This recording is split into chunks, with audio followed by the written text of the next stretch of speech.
যুক্তরাষ্ট্রের একের পর এক বাণিজ্য ও প্রযুক্তি নিষেধাজ্ঞার জবাবে পাল্টা অবস্থান নিয়েছে চীন। ৭টি মার্কিন প্রতিষ্ঠানের সঙ্গে ব্যবসা নিষিদ্ধ করেছে তারা। একই সঙ্গে যুক্তরাষ্ট্রমুখী ড্রোন ও সংশ্লিষ্ট প্রযুক্তি রপ্তানিতে কড়াকড়ি আরোপ করেছে বেইজিং। বুধবার চীনের বাণিজ্য মন্ত্রণালয় এক বিবৃতিতে এ তথ্য জানায়। বিশ্লেষকদের মতে এ পদক্ষেপ বিশ্বের দুই বৃহত্তম অর্থনীতির মধ্যে চলমান বাণিজ্য ও প্রযুক্তি যুদ্ধকে আরও তীব্র করে তুলতে পারে। সম্প্রতি চীনা টেলিকম অপারেটর পরীক্ষাগার, ড্রোন, রাউটার, সাবমেরিন কেবল, উন্নত রোবোটিক্স সরঞ্জাম এবং বিদ্যুৎ ইনভার্টারের ওপর যুক্তরাষ্ট্র একের পর এক বিধিনিষেধ আরোপ করেছে। তার জবাবে এই পদক্ষেপ নেওয়া হয়েছে। 5+ স্টার রেটিং প্রাপ্ত দেশের সর্বোচ্চ বিদ্যুৎ সাশ্রয়ী ওয়ালটন এসি স্মার্ট কমফোর্ট এখন নেক্সট লেভেলে।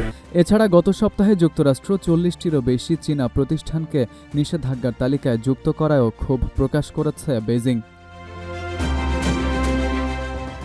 নতুন নিষেধাজ্ঞার আওতায় পড়েছে অ্যারিজোনা ভিত্তিক কমপ্লায়েন্স টেস্টিং এলএলসি।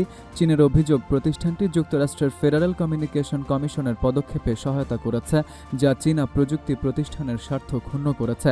এছাড়া applied DNA science, stratum reservoir, Altana technologies, responsible business alliance, Verite group এবং হিউম্যান রাইটস ইন চায়নার সঙ্গেও চীনা ব্যক্তি ও প্রতিষ্ঠানের ব্যবসা ও সহযোগিতা নিষিদ্ধ করা হয়েছে।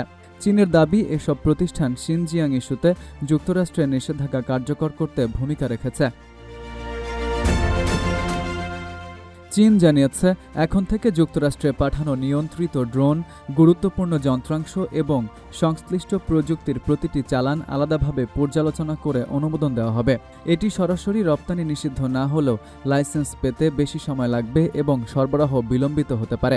এছাড়া চীনের বাধ্যতামূলক পণ্য সনদ ব্যবস্থার আওতায় মার্কিন ভিত্তিক সংস্থাগুলোর কারখানা পরিদর্শনের অনুমতি স্থগিত করা হয়েছে। এতে উৎপাদনকারী প্রতিষ্ঠানগুলোর ব্যয় ও সময় দুটোই বাড়তে পারে বলে ধারণা করা হচ্ছে।